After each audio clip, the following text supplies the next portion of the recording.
Buonasera e benvenuti a nome dell'Usci Friuli Venezia Giulia e di tutto lo staff di Coralia Live, il talk show della coralità regionale del Friuli Venezia Giulia che vi tiene compagnia già per la terza puntata consecutiva, in questi giovedì con i cocktail corali.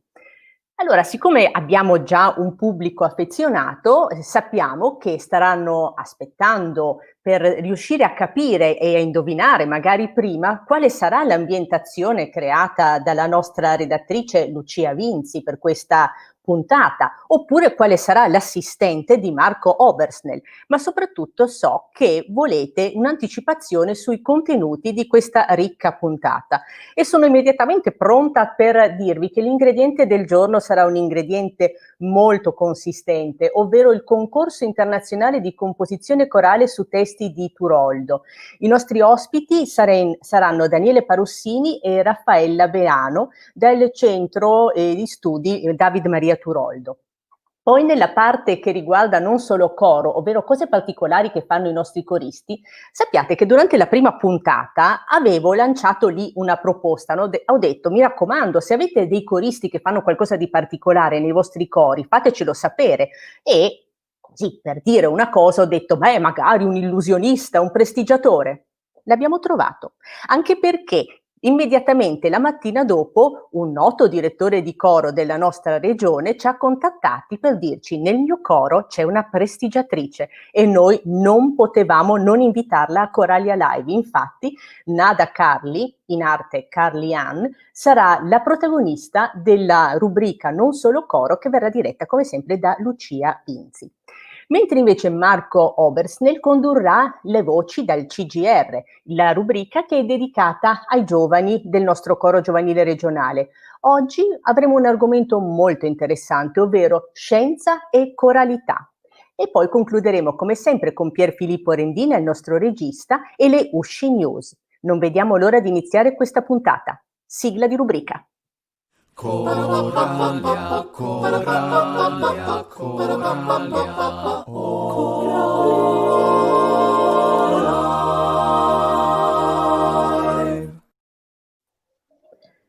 E siamo qui con Daniele Parussini e Raffaella Beano. Benvenuti entrambi.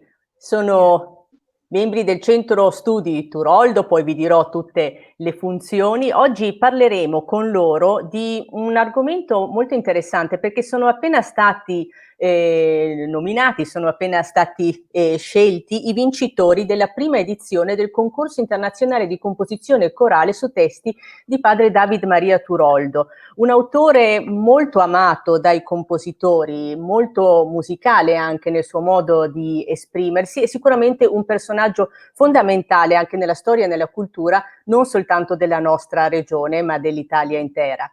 In questa prima edizione del concorso ci sono stati dei partner importanti per il centro studi, perché infatti questo concorso è stato realizzato con la collaborazione della Fondazione Pordenone Legge, con i conservatori di musica Tartini di Trieste e Tomadini di Udine, con l'Arcidiocesi di Udine, il Pontificio Istituto di Musica Sacra di Roma, la Provincia Veneta dei Servi di Maria, il Comune di Sedegliano, l'Associazione Armonie di Sedegliano e con il contributo della Regione Friuli Venezia Giulia. Parlare del concorso e non parlare almeno un po' all'inizio di un personaggio così importante come padre David Maria Turoldo non sarebbe stato giusto. Per questo vogliamo aprire proprio questa rubrica parlando di questo disturbatore di coscienze, come è stato definito, quindi un religioso, poeta, ma anche attivista e che proprio per questo suo attivismo sempre a fianco degli ultimi, per parlare di quelli che dovevano essere e devono essere i diritti di chi ha meno, di chi è più sfortunato. Proprio per questo ha pagato anche lui di persona, con vari spostamenti, esili, definiamoli così, che hanno molto influito anche sul suo modo di scrivere e di vivere. Un religioso che ha parlato ed è stato presente al funerale di Pasolini, e un amico di cardinali importanti che l'hanno ammirato per il suo coraggio, ma al tempo stesso è sempre stato un personaggio estremamente scomodo. E proprio per iniziare, per introdurre a questo grande personaggio, insieme a materiali del Centro Studi Turoldo, materiali video, e a un brano di Marco Sofianopoulos su testo di Turoldo, Pierfilippo Rendina ha realizzato un collage video che vogliamo proporvi a introduzione.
E siamo proprio con la direttrice del Comitato Scientifico del Centro Studi Turoldo, Raffaella Beano. Secondo il Cardinal Ravasi, la voce di Turoldo era una voce da cattedrale e da deserto. In che modo Turoldo è stato una voce tonante nelle sue scelte di vita e nei suoi ideali? Buonasera a tutti, grazie per questa domanda. Avremo modo, credo, di ascoltare durante la trasmissione anche la voce proprio di padre David, e lì, meglio che in altro modo, possiamo renderci conto proprio di come sarà e potremo percepire la forza e la musica che allo stesso modo si sentono nei suoi testi, che passano da pietà a furore. Insomma, è il fuoco della parola, fuoco che arde di fede e di amore per l'uomo, per ogni uomo, tanto più se piccolo ed emarginato. Questa una chiave di lettura per conoscere chi è stato padre David. Cioè, lui è quello che scrive, è quello che dice, un frate dell'ordine dei servi di Maria, un poeta e un profeta, cioè colui che denuncia il presente.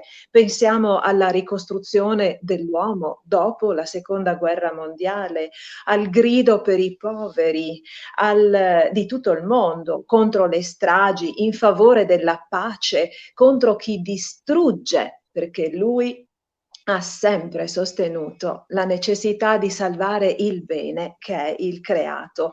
Quindi Turoldo ha cantato in un certo senso il sogno del mondo, la passione di Dio. Lui scrive Ho cercato di fare della poesia un continuo intervento nella storia, un irrompere nella storia, facendo della storia la memoria della mia esistenza. E aggiungo in conclusione al riguardo una riflessione che mi aveva consegnato con il suo stile Don Albino Perosa. Padre Turoldo è stato un profeta perché ha visto i tempi nuovi che venivano avanti e ha contestato quelli che ostacolavano questi tempi nuovi. Ho trovato per questo più vivaci, più forti i testi di Turoldo e preferisco le sue liriche per il ritmo libero, come la mia musica, che è vicina al canto gregoriano, caratterizzato appunto dal ritmo libero. E finisco. Dai suoi testi io sento subito la musica. Quest'ultima penetra dentro me quando leggo i versi di Turoldo. La sua poesia è intrisa di musica. Respiro il senso della tradizione liturgico-musicale, il senso della tradizione friulana. Beh sì, ci sono musica e voce che sono 2 termini chiave, ma proprio la voce nella storia di padre Turoldo è fondamentale, la voce che denuncia, ma la voce anche la voce poetica. Quello che mi domando è qual era invece il rapporto di Turoldo con il canto, inteso anche in senso musicale?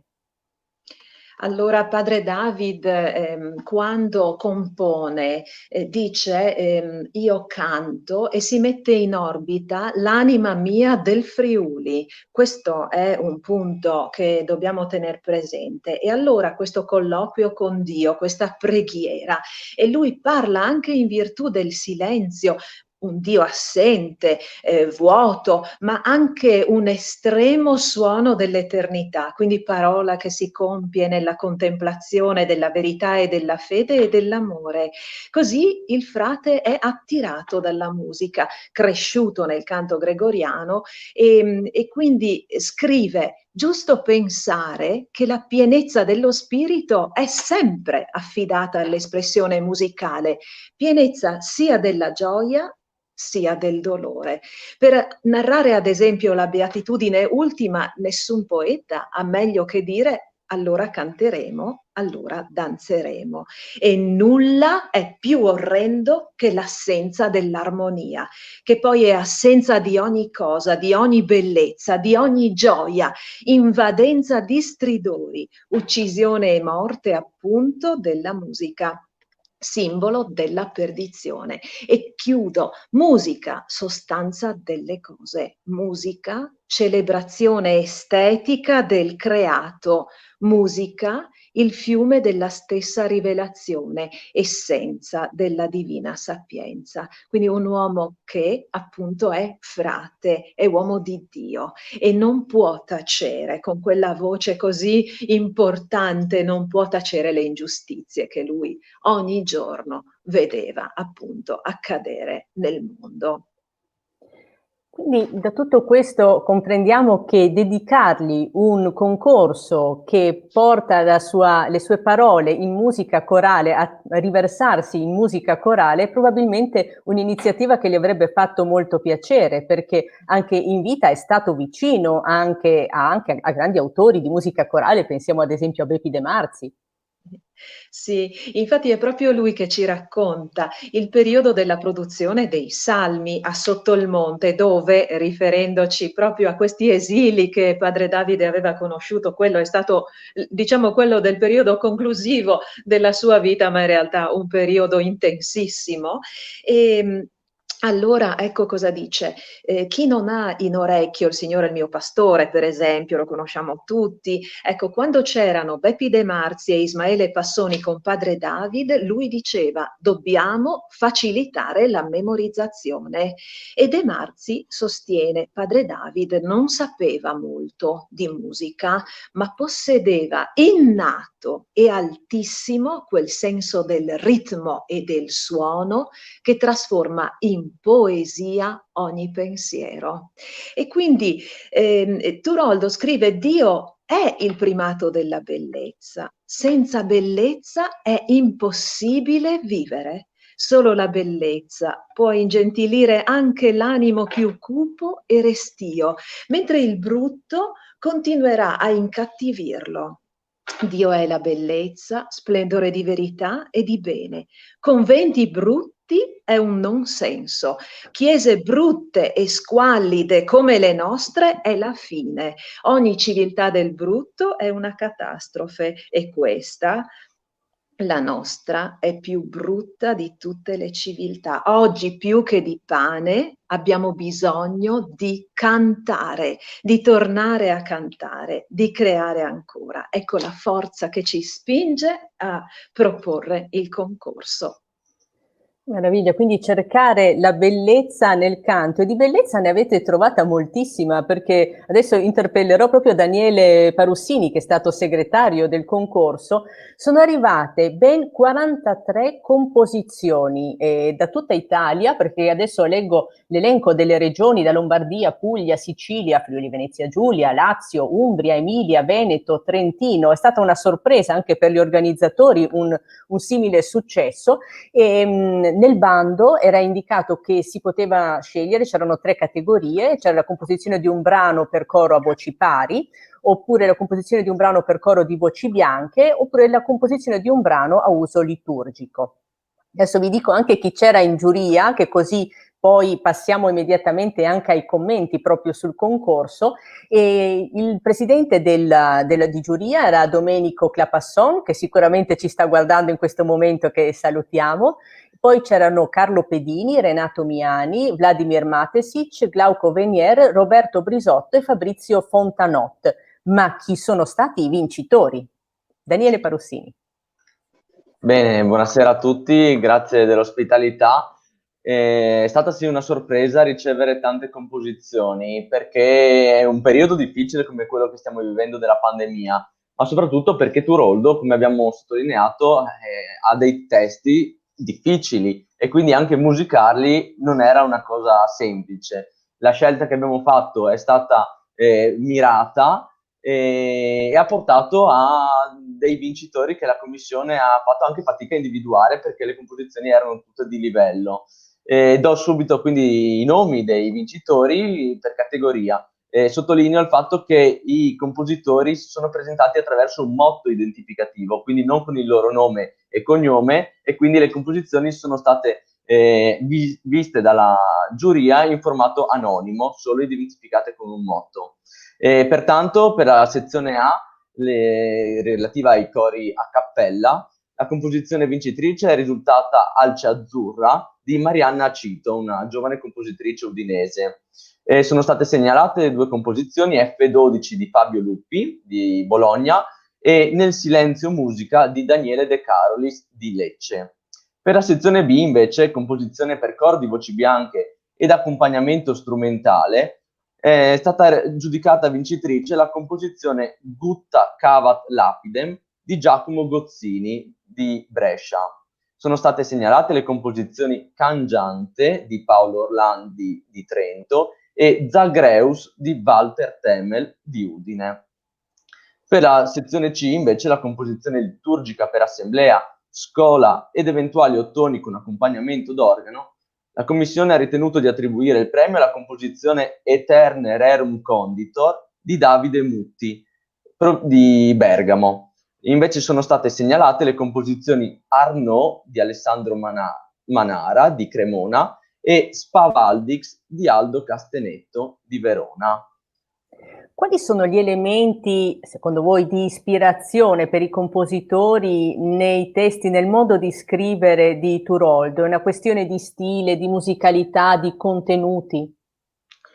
Diciamo che una cosa è musicale quando suona bene all'orecchio, quindi abbiamo questo sentore, e quindi è una cosa anche naturale. Ma dire che una poesia risulta essere musicabile deve avere delle caratteristiche superiori quasi, no? E Turoldo nel fare le traduzioni dei salmi, nei suoi inni, ha masticato queste parole, le ha fatte proprie e le ha riespresse in forme molto musicali.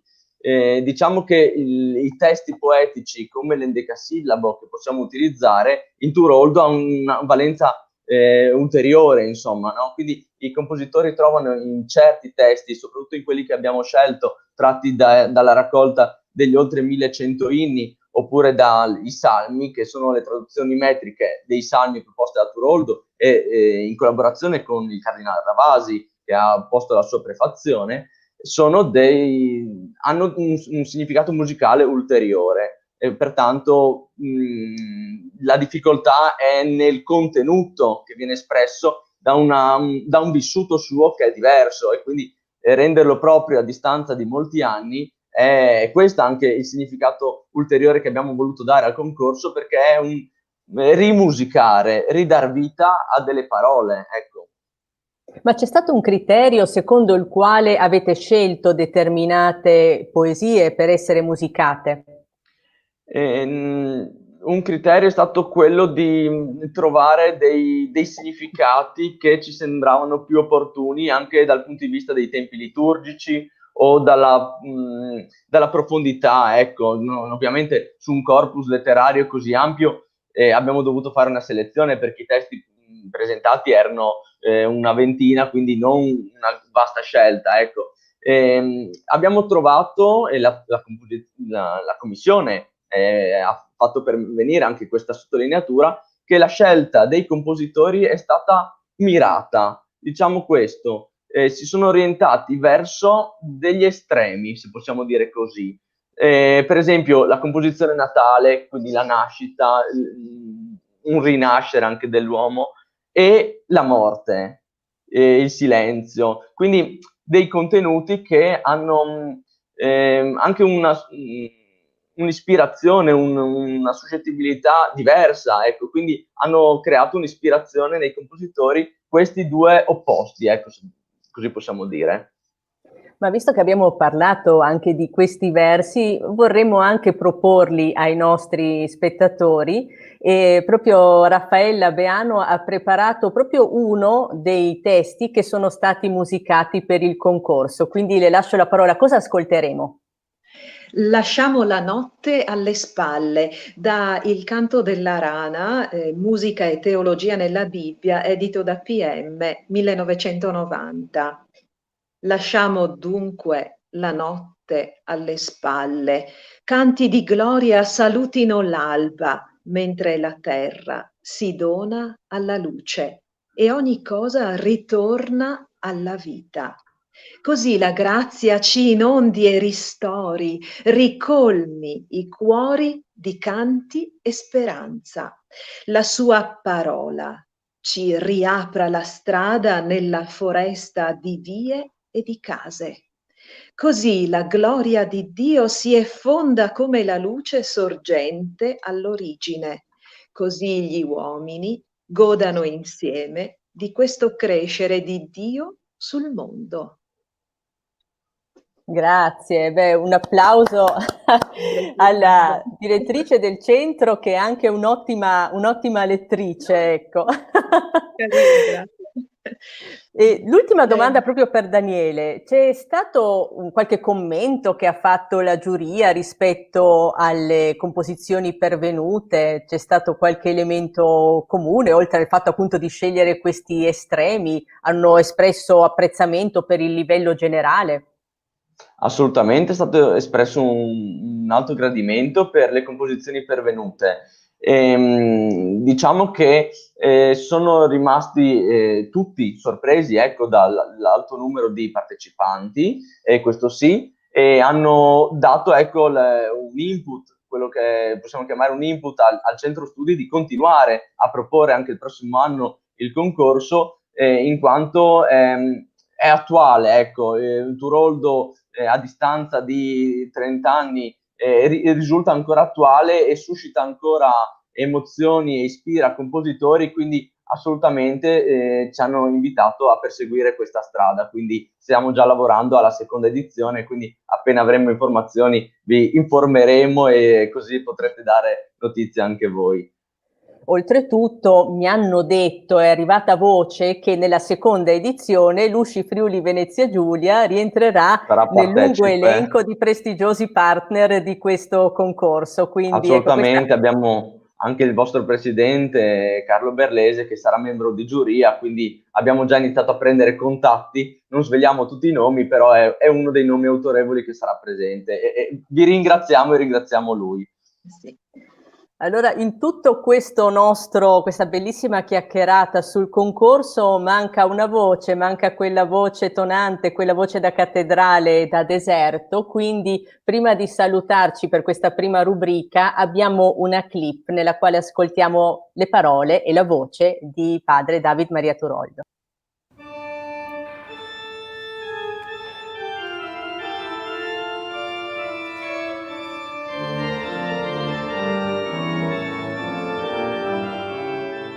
E non tagliare con le radici, perché fin quando una pianta ha le radici solide, allora cresce, si sviluppa e affronta anche i tornadi e le bufere.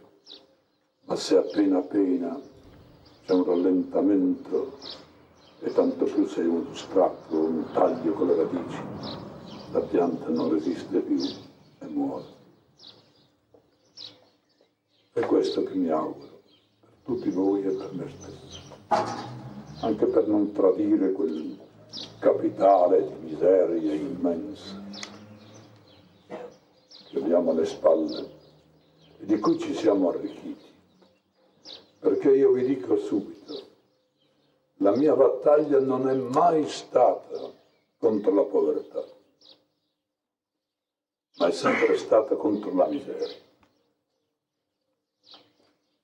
Forse abbiamo confuso i valori, mentre dovevamo combattere o dobbiamo combattere la miseria, non si deve perdere la povertà, perché credo che la povertà sia la placenta di tutti i valori, sia lo scrigno di tutti i tesori. Se volete, il consumismo che stiamo attraversando non consiste tanto nel consumarsi delle cose, quanto nell'essere uomo consumato. Perché non sono tanto le cose che si consumano, quanto è l'uomo.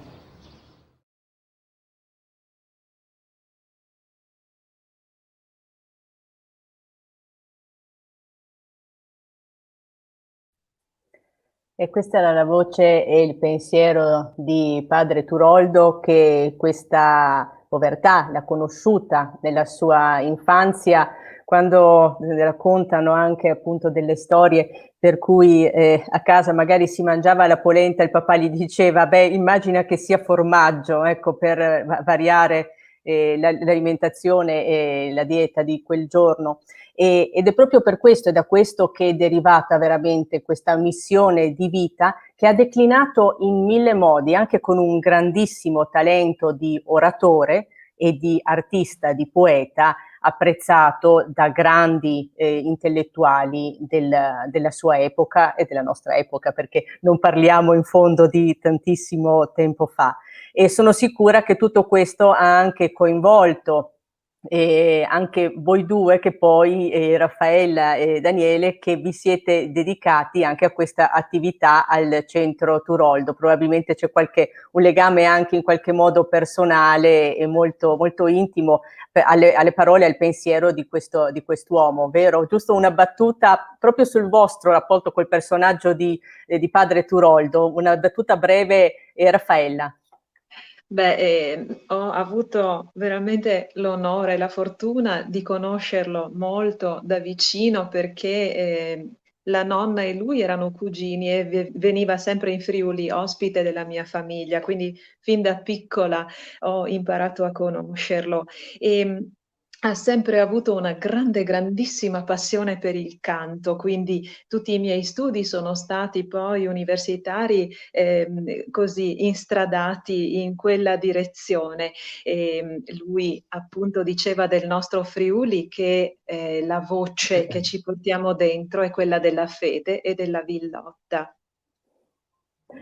E Daniele Parussini? Io non l'ho conosciuto direttamente perché appunto sono giovane, però Raffaella negli ultimi anni mi ha, diciamo, coinvolto in questa avventura, ecco, nel centro studi, e soprattutto nell'ultimo anno abbiamo abbracciato, insomma, l'idea di rivalutarlo, di lavorarci su, insomma, e farlo conoscere in particolar modo alle nuove generazioni, perché non venga disperso un materiale così importante. E nel mio settore, insomma, con la musica, penso di poter dare, ecco, questo contributo e di poterlo far risentire, riascoltare e anche cantare. Quindi di Turoldo si parli e si canti, anche grazie a questo nuovo concorso. Vi ringrazio ancora una volta Raffaella Beano e Daniele Parussini del Centro Studi Turoldo. È stato un piacere avervi ospiti a Coralia Live e passiamo immediatamente alla prossima rubrica. Grazie a voi, buonasera. Buonasera. Coralia, Coralia, Coralia, Coralia.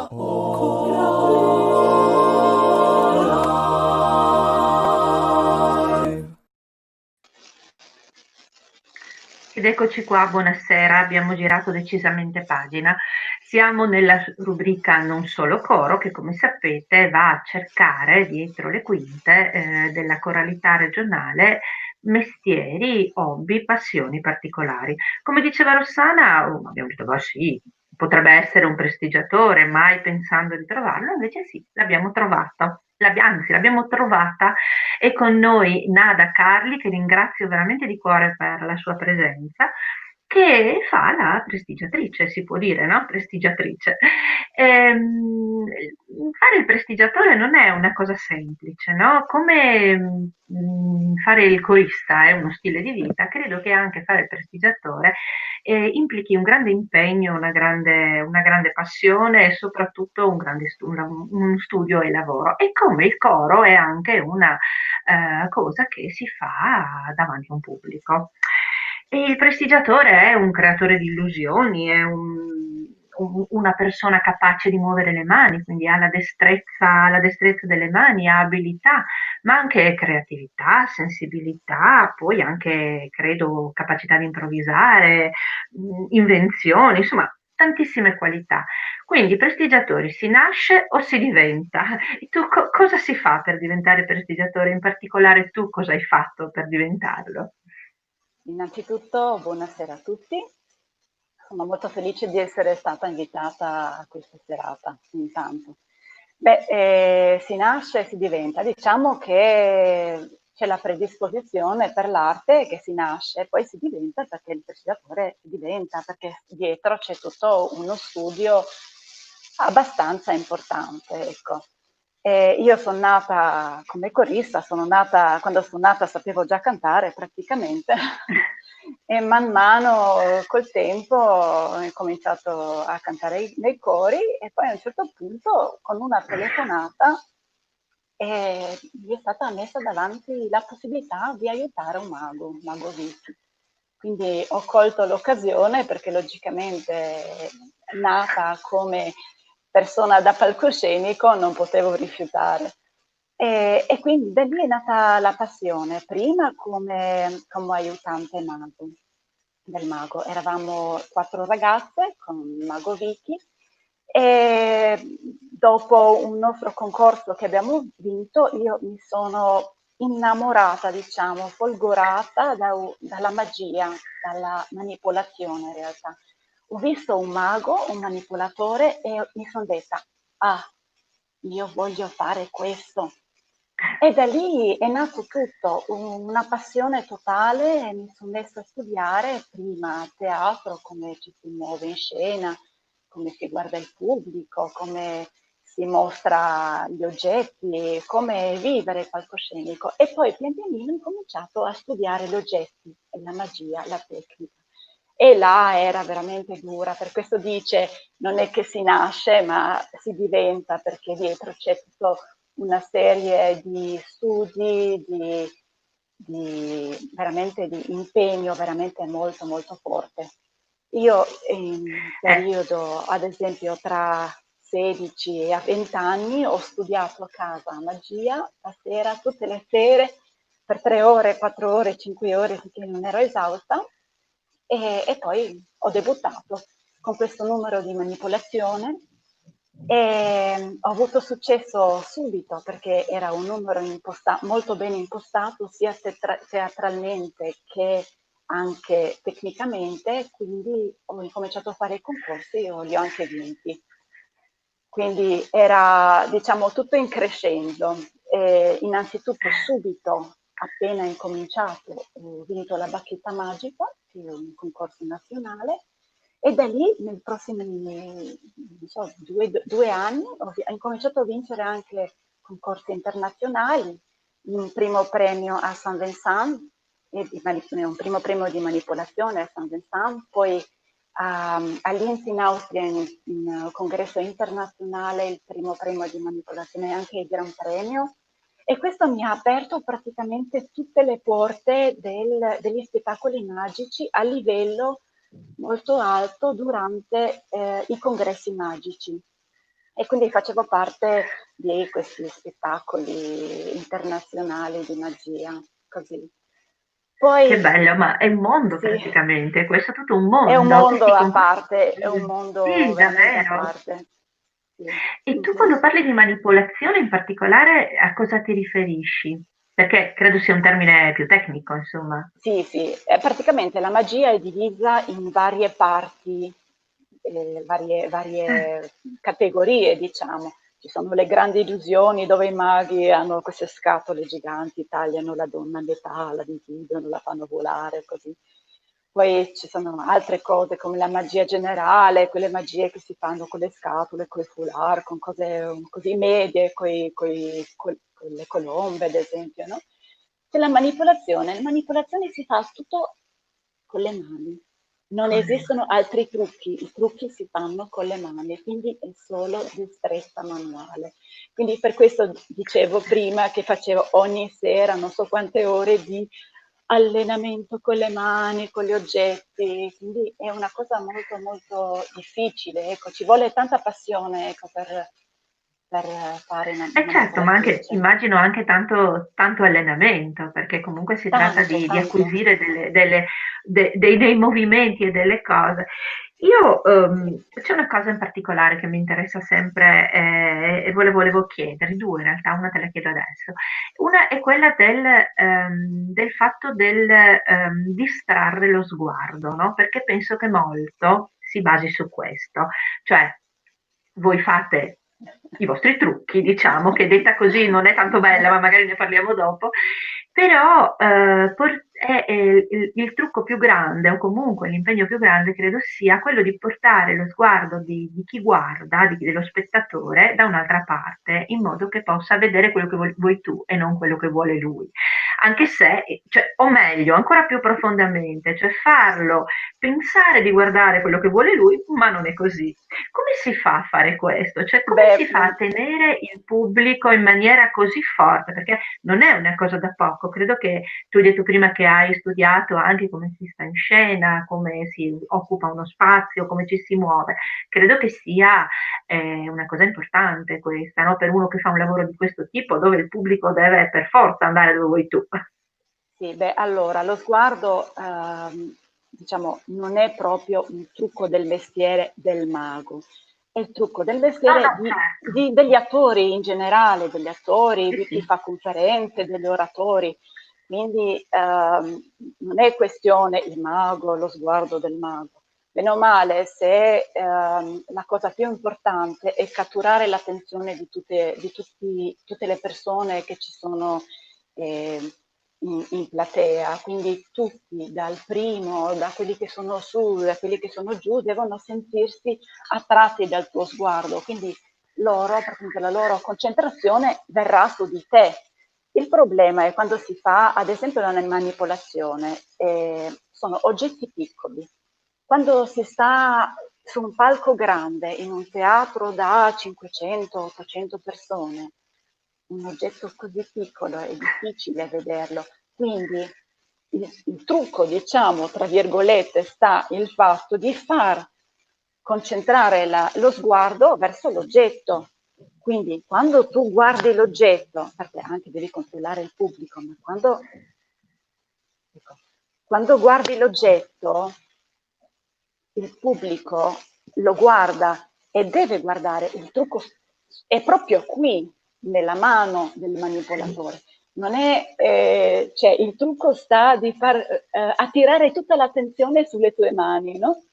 Però non è che sia il trucco cioè il trucco c'è e No, non si no, vede, la bravura del manipolatore sta in quello che certo.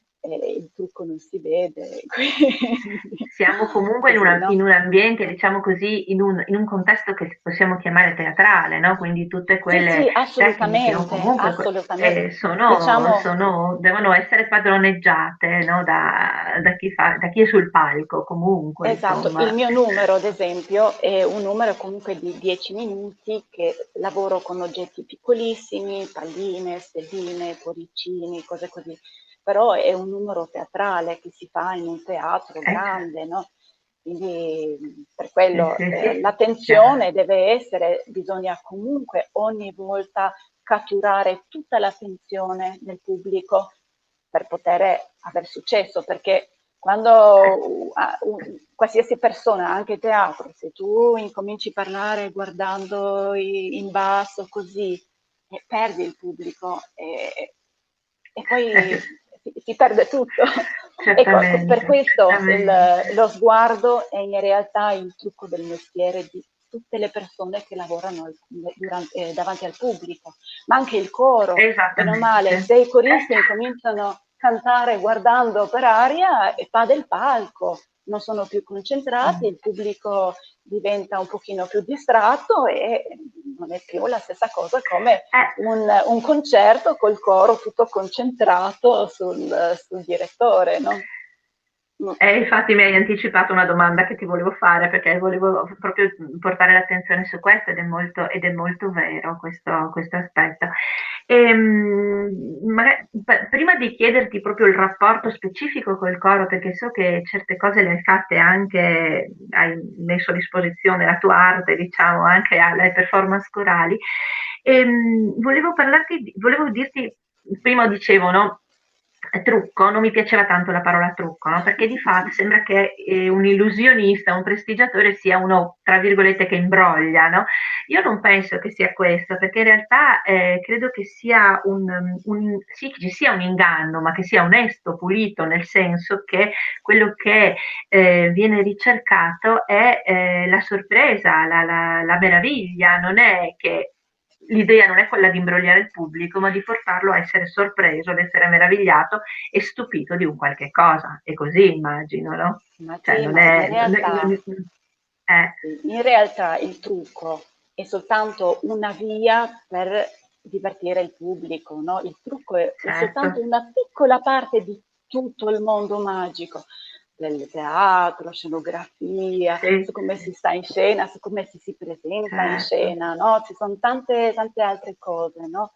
Il sì, sì, mago sì. è un attore che tramite la magia arriva fino al pubblico. Mm. Bello questo. Senti, raccontaci invece di questo rapporto con il coro, no? Tu canti da sempre, mi dicevi Ah, da prima, sempre.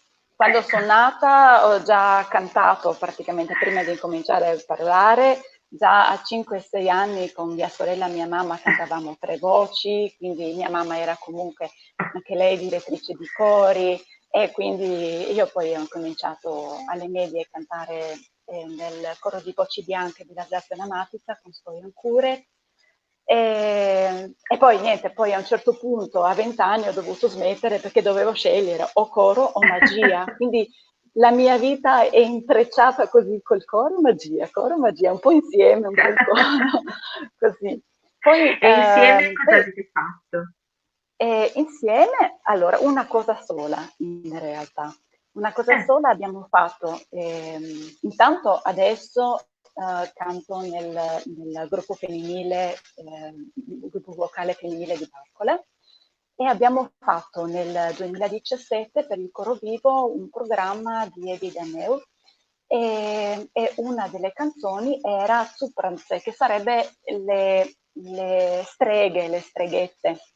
E quindi abbiamo cercato di fare un po' di teatro, un po' di movimento, e io mi sono offerta, ma potrei anche fare un po' di magia, già che Supranze vuol dire streghette, no? E quindi abbiamo messo questo insieme con movimenti, con giochi magici, con degli effetti magici, e posso dire che era molto molto divertente.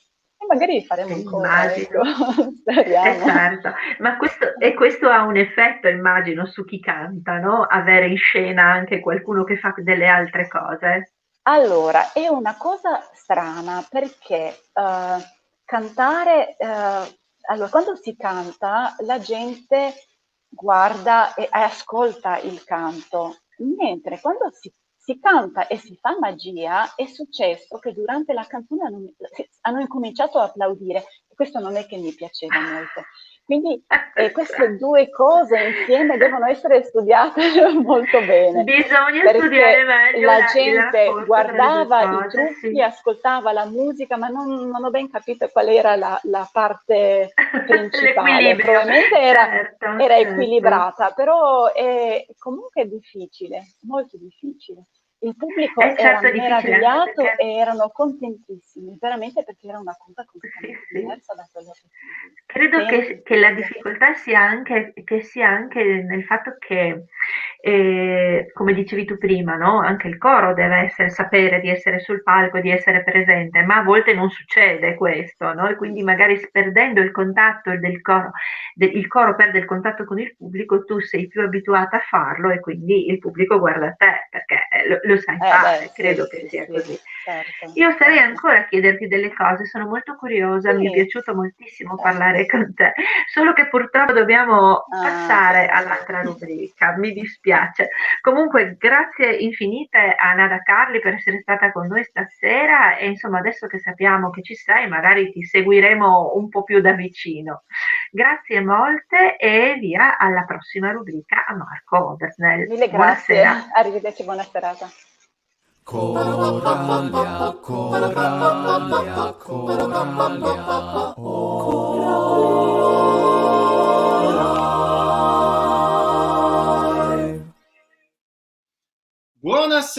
Buonasera a tutti quanti, è sempre un piacere e oggi sono con il mio nuovo assistente che è molto entusiasta di essere qui anche lui e poi sono con Marinella ed Elena. Buonasera. Buonasera. Ciao. Allora, perché abbiamo scelto questi due ospiti speciali stasera? Perché abbiamo un ingegnere e una fisica. Perché? Perché il coro. Cosa si fa nel coro? Si fa musica, la musica in certi casi si può dire cos'è la musica, linguaggio, è scienza, è matematica, è emozioni e tante cose. Che cos'è la musica, Marinella?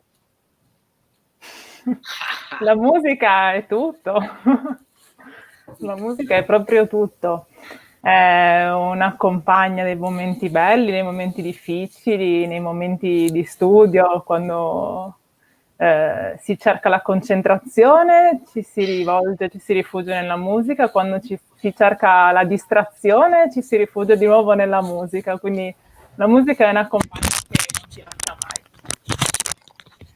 Questa è una grandissima realtà. Vorrei far notare subito lo sfondo bellissimo di Marinella, che giustamente si distingue.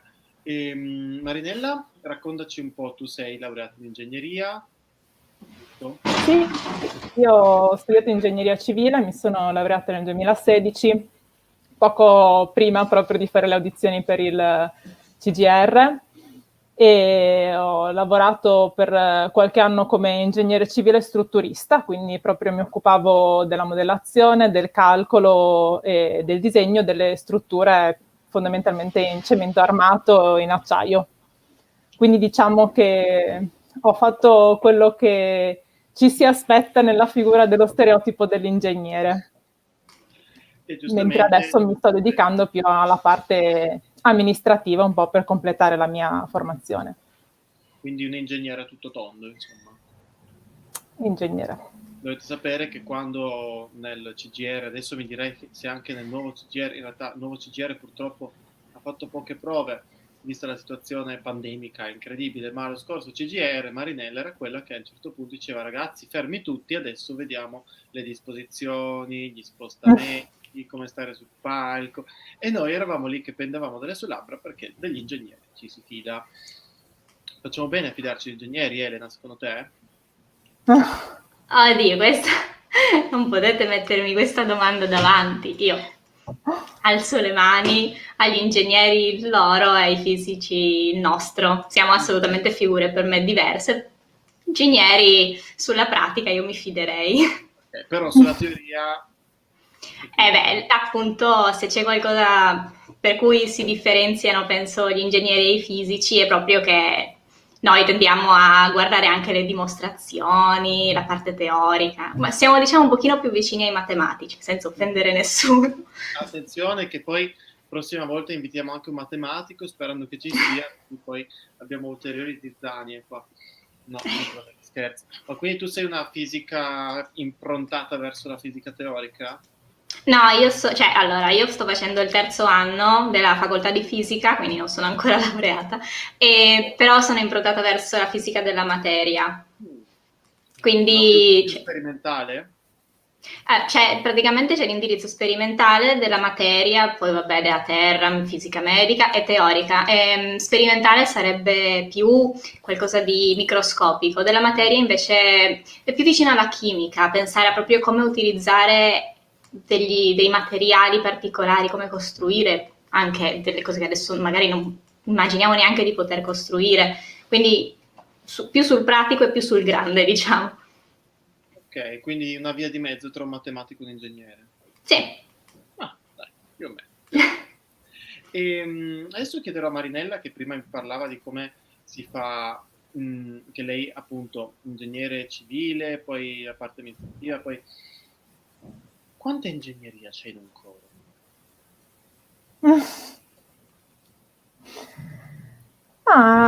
Dipende quanto si vuole metterne. Com'è? In un coro, anzi, rimodula la domanda: quanta ingegneria è necessario avere in un coro perché il coro funzioni?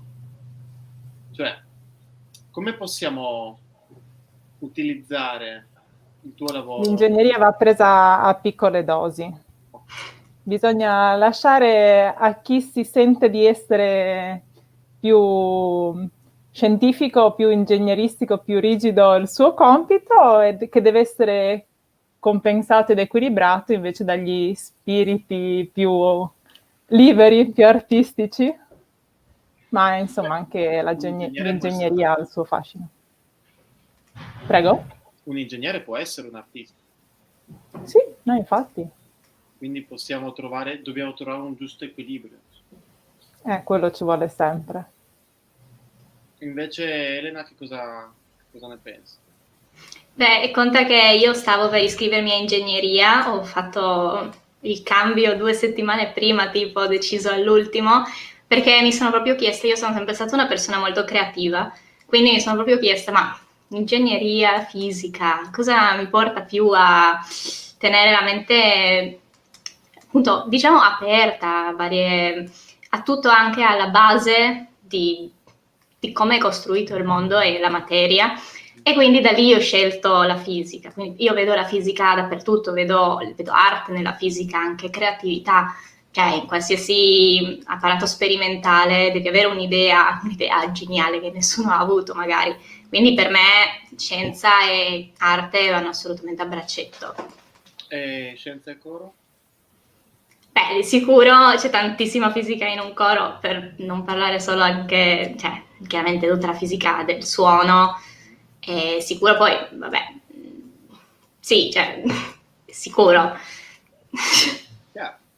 Cioè, proprio meramente, se io devo far suonare bene un accordo, devo avere dei principi di fisica acustica per sapere come si sommano gli armonici uno sopra l'altro, sapere perché la fondamentale deve essere più forte, la quinta un po' meno, la terza un po' meno ancora, no?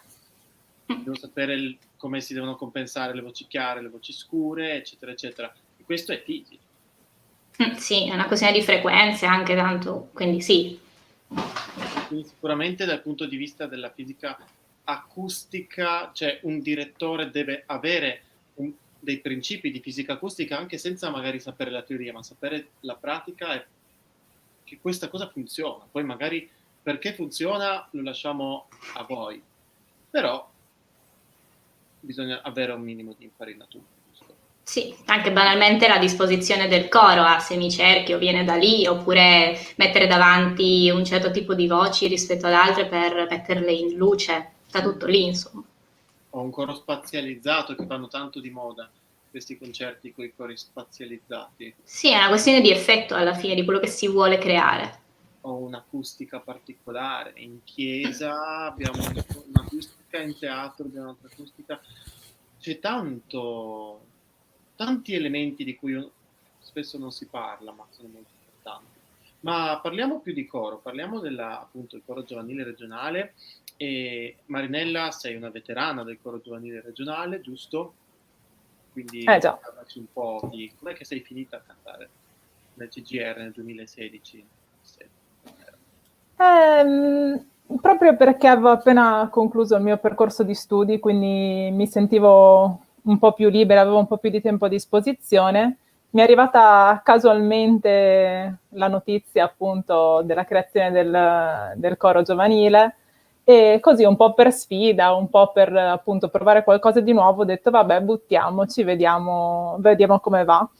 E così è iniziata questa bellissima avventura del coro giovanile regionale.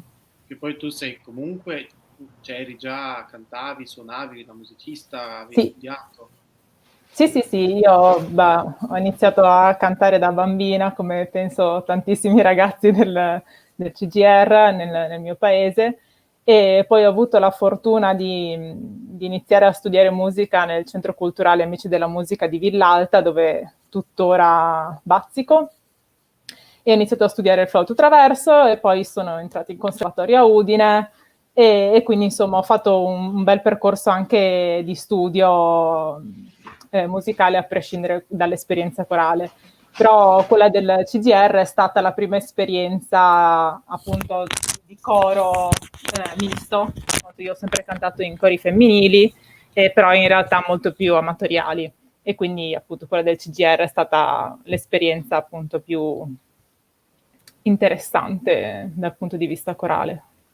Chiaramente, e speriamo che adesso che dovrebbe arrivare il vaccino riusciamo a sterminare questo simpatico SARS-CoV-2. Insomma, anche questa nuova esperienza assieme al Covid, diciamo così, ha comunque insegnato tanto, è stata molto formativa e ci ha fatto rendere conto anche di quanto è importante per un coro non solo cantare vicini appunto per i problemi di acustica e per i problemi tecnici, ma anche per l'importanza di creare gruppo, di sentire fisicamente il proprio vicino col quale confortarsi, col quale confrontarsi. Insomma, ci ha fatto sentire l'importanza di tante cose che ci sono mancate, ma che sicuramente recupereremo. E quindi quando questa cosa sarà finita, come ne usciremo? Che cosa avremo imparato da questa esperienza, secondo te? Che non faccio la filosofa, faccio la pratica. Siamo qui per questo, scusa. Che mangiare una pizza in compagnia aiuta tanto. Esatto. E chi bevi da solo, mori da solo. Esatto. Elena, invece, come sei finita nel CGR? Tu sei appena entrata, non c'eri nell'edizione scorsa. Come hai trovato l'audizione? Come ti sei avvicinato a questo mondo? E anche che formazione musicale hai? La mia formazione musicale è iniziata in realtà col liceo, perché ero a un liceo appunto scientifico, e appena ho scoperto che c'era un coro già il primo anno mi sono subito iscritta e ho fatto tutti e 5 gli anni di quel coro. E a metà però, tipo il terzo anno, ho scoperto il coro femminile Pantarei, perché il direttore del coro del liceo era lo stesso del Pantarei, che mi ha invitato ad entrare. Che salutiamo. E allora ho iniziato anche i miei anni al Pantarei fino all'anno scorso e da lì poi tramite conoscenze ho avuto l'occasione di scoprire che c'era appunto la possibilità di entrare, totalmente a caso, non ne avevo idea e così sono entrata ed è stato appunto, sono molto felice di aver avuto questa occasione. E quindi abbiamo avuto una nuova eccellente corista anche in questa edizione del coro giovanile regionale. E molto bene, io sono molto contento di avervi avute come ospite e anche lui è molto contento, vedete che a noi ci sono fatto. Purtroppo il nostro tempo è finito, dobbiamo lasciare la parola a Pierre, ma ne approfitto appunto per ricordare a tutti che la scienza ci circonda, non vi preoccupate, fidatevi della scienza, vaccinatevi quando arriverà il vaccino del Covid. E non so se avete delle ulteriori dichiarazioni da fare. L'ho detto tutto. E allora lanciamo la prossima rubrica. Grazie Marinella e grazie Elena. Buona musica. Grazie. Speriamo di riprendere a cantare presto e di mangiare una pizza in compagnia molto presto. Vai Pierre. Coralia, Coralia, Coralia,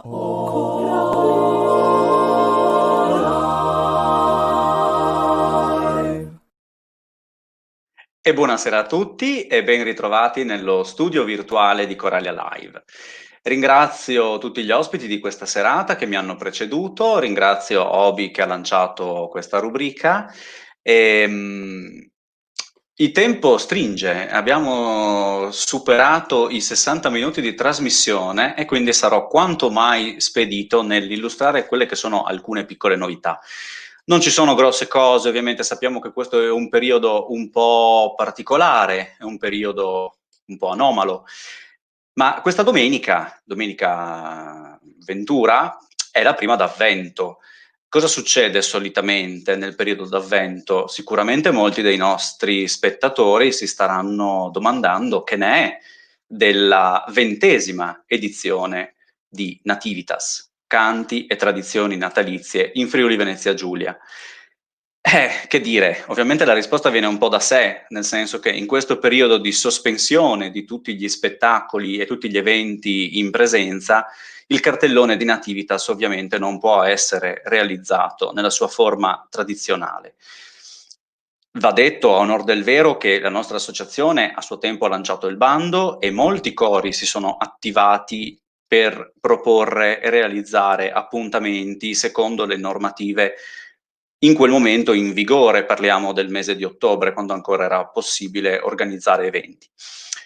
Naturalmente adesso tutto è sospeso, noi rimaniamo comunque sempre fiduciosi perché insomma da qui all'Epifania c'è ancora molto tempo, tutto può succedere, abbiamo imparato a giocare con i colori e a riempire le regioni di colori diversi, chissà che non ci sia una possibilità nella parte conclusiva del periodo natalizio per un ritorno di concerti.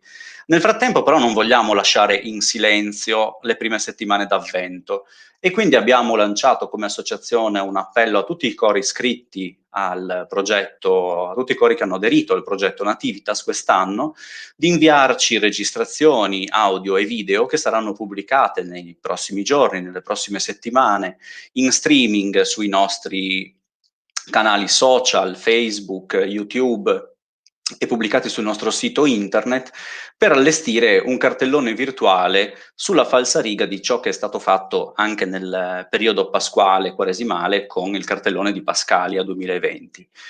Sappiamo che la musica in streaming non può sostituire lo spettacolo dal vivo, ma in questo momento, in questo periodo, speriamo che possa essere un piccolo tassello che si aggiunge ad altre iniziative analoghe per accompagnare in musica questo avvio di questo avvicinamento ad un Natale un po' particolare. Vorrei anche toccare molto rapidamente, vediamo se la tecnologia mi aiuta, un altro argomento che avevamo lasciato in sospeso la puntata scorsa, che era quello del portale italiacori.it. Ne abbiamo parlato nella scorsa puntata da un punto di vista del fruitore che vi può trovare informazioni, può fare ricerche, può tenersi aggiornato e informato su quella che è l'attività corale non solo nella nostra regione, in Friuli Venezia Giulia, ma in tutta Italia, perché ricordiamo che nel portale Italia Cori troviamo le informazioni su tutti i circa 2800 cori attualmente iscritti a Feniarco per il tramite delle associazioni regionali. E questa sera vorrei toccare in maniera molto veloce un altro punto di vista che è altrettanto, se non più importante rispetto a quello che riguarda la fruizione, ed è quello, il punto di vista del coro stesso, che di Italia Cori è il protagonista e anche l'artefice, e può essere in maniera molto partecipativa vero e proprio costruttore. Ciascun coro, infatti, ha la possibilità di accedere a questo portale, lo può fare attraverso l'area di login. In questo momento sto diffondendo la mia email pubblicamente, ma era per dare l'esempio di come si compila l'accesso. Naturalmente, nel caso di primo accesso, basta andare sulla relativa domanda linkabile primo accesso e fare il login.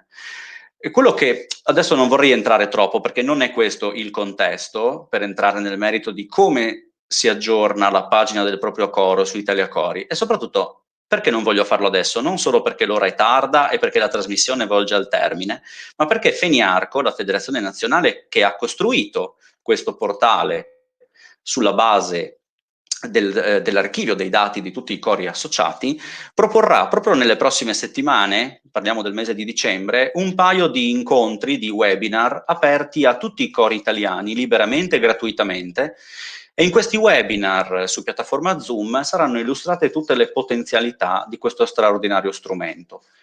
Abbiamo già visto forse rapidamente nella scorsa puntata come si presenta una pagina tipo di un coro. In questo caso, tanto per cambiare, ho scelto il CGR FVG, di cui non abbiamo assolutamente parlato in questa puntata. Quello che il coro può caricare è una foto di copertina, il suo logo, tutta una serie di informazioni molto belle, molto interessanti, come un curriculum da tenere costantemente aggiornato, una fotogallery. Spero che lo streaming funzioni in diretta, perché sappiamo che purtroppo la connessione non è sempre così veloce. Addirittura può scegliere se rendere pubblici e poter mostrare tutti i coristi con una relativa foto. Ma non solo, il coro, per promuovere la sua attività, e questo ricordiamo che è un portale assolutamente gratuito al quale tutti i cori italiani possono accedere e caricare le loro informazioni, comprende anche una sezione video gallery, una audio gallery, dove il coro può pubblicare le proprie registrazioni, frammenti di concerti, può specificare quali sono i brani attualmente in repertorio, se ha fatto delle pubblicazioni e addirittura i prossimi concerti, che in questo momento ovviamente tacciono, per concludere con i contatti, per essere contattato per qualsiasi necessità. Tutto questo lo si fa in maniera molto agevole accedendo al back del sito, ma di questo si parlerà approfonditamente negli webinar Feniarco. L'ultima cosa sulla quale vorrei porre l'attenzione in questo momento è che il portale Italia Cori, oltre che offrire una grande visibilità a ciascun coro, e quindi è nell'interesse, dovrebbe essere perlomeno nell'interesse di ogni coro di accedere alla sua pagina, tenere aggiornati i dati, per motivi appunto legati alla sua attività, legati a tutto quello che è il suo vivere associativo, è molto indispensabile ed è fondamentale anche per la vita della nostra associazione, perché attraverso il portale vengono mantenuti aggiornati i contatti, i recapiti postali, tutte quelle che sono gli aggiornamenti su presidenti, direttori, cariche associative del coro. Tenere aggiornata la propria pagina Italia Cori vuol dire garantire un filo continuo e costante con l'associazione, che sia l'associazione provinciale, regionale o nazionale, a tutti gli eventi, a tutti i livelli, perché il portale Italia Cori è unico ed è condiviso da tutta la coralità italiana. I cori scopriranno che attraverso il portale possono anche rinnovare l'assicurazione tramite la convenzione Feniarco, possono fare molte altre cose e soprattutto abbiamo in programma per l'anno prossimo l'estrazione di un annuario illustrato, ovvero una pubblicazione sia digitale che cartacea, che comprenda foto e curriculum di tutti i cori della nostra regione, estratti direttamente dal portale italiacori.it. Quindi concludo con questo grande appello a tutti i cori: non temete, non è difficile, molti cori della regione già stanno facendo un bellissimo lavoro sulle proprie pagine su Italia Cori. Se avete qualsiasi dubbio, qualunque perplessità, contattateci pure in segreteria e saremo lieti di darvi indicazioni su come accedere. Detto questo, penso di aver tediato anche abbastanza. Vedo che i nostri ospiti, voi non li vedete ma io li vedo, adesso li inviterò a rientrare per un saluto finale e per concludere in bellezza questa terza puntata della seconda stagione di Coralia Live. Grazie mille Pier, e oltretutto io aggiungerei che adesso è il momento giusto per aggiornare tutti i propri profili su Italia Cori, perché sicuramente la sera abbiamo un po' più di tempo libero, non siamo a prove, non siamo ai concerti, ma aggiorniamo il sito Italia Cori, così quando ripartiremo saremo ancora più forti e più organizzati. In questa puntata abbiamo capito che tutti amano cantare in coro gli ingegneri, i fisici, i medici, i poeti e anche i prestigiatori. Visto che la volta scorsa ho avuto questa fortuna incredibile appunto di lanciare l'idea, dai, diteci se c'è qualche illusionista, qualche prestigiatore nei vostri cori, io continuo allora anche in questa volta a invitare tutti i coristi e i direttori a informarci se nei vostri cori c'è qualcuno, qualche corista che fa qualcosa di particolare, non necessariamente eccezionale, può essere anche un bravo sportivo, può parlarci di uno sport che pratica, ma noi avremmo il desiderio di avere un erborista. Anche perché adesso con l'inverno magari se ci consiglia qualche tisana, qualche cosa, noi saremmo felicissimi e penso che potrebbe essere interessante anche per voi. Quindi magari avrò fortuna come l'altra volta, abbiamo lanciato la ricerca, ma chiamateci anche per altri mestieri e altre specialità dei nostri coristi che fanno veramente di tutto. È stata una puntata molto ricca di contenuti e noi nella prossima invece vogliamo entrare già nell'atmosfera dell'avvento, quindi già vi anticipo, ma soltanto questo, che ci saranno diversi argomenti che ci accompagneranno a iniziare questo periodo che arriverà poi noi vi accompagneremo fino alle feste, fino a Natale e anche Capodanno, quindi se vorrete stare con noi per noi sarà un grandissimo piacere e intanto ringrazio tutti coloro che sono stati con noi a creare questa trasmissione di Coralia Live stasera, quindi dico soltanto i nomi perché così vi abbiamo anche nominati e sono Daniele, Raffaella, Nada, Elena, Marinella e ovviamente Marco, Lucia. E a questo punto io, Rossana, insieme a Pierfilippo, vi auguriamo buonanotte, vi aspettiamo giovedì prossimo, sempre alle 21 con Coralia Live. Arrivederci a tutti!